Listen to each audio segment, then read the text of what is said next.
আচ্ছা, ট্রেনের বাসে এই সবুজ মটর ভাজাটা কে কে খেতে ভালোবাসো বলো তো? আজকে করব বাড়িতেই সেই সবুজ মটর ভাজা। তো চলো, প্রথমেই মটরটাকে আগের দিন রাত্রিবেলায় জলের মধ্যে ভিজিয়ে আর তার মধ্যে সামান্য একটু ভালো ফুড কালার দিয়ে দিয়েছিলাম। এবার সারা রাত এটাকে কিন্তু ঢাকা দিয়ে আমি রেখে দেবো।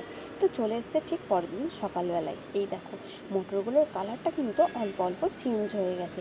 তবে খুব ভালো ফুড কালার আমার কাছে ছিল না, তাই জন্য এটাই নিয়েছি। তোমাদের কাছে ভালো ফুড কালার থাকলে তো খুবই ভালো কথা।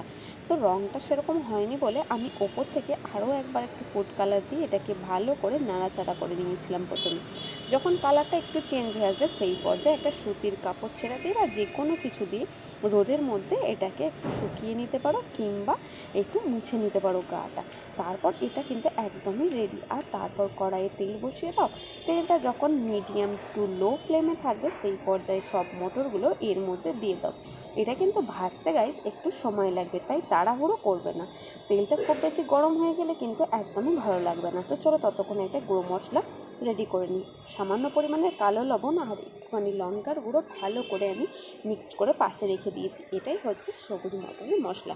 তারপর যখন মটরটা একটু একটু ফুটতে আরম্ভ করবে, তোমরা নিজেরাই কিন্তু বুঝতে পারবে যে ঠিক এটা ভাজা ভাজা হয়ে আসছে।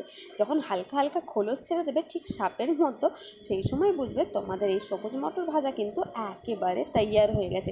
তবে খুব বেশি পুড়িয়ে ফেলো না যেন আমার মতো, তাহলে কিন্তু একদমই খেতে ভালো লাগবে না। তো চলো শুনে নাও আওয়াজটা।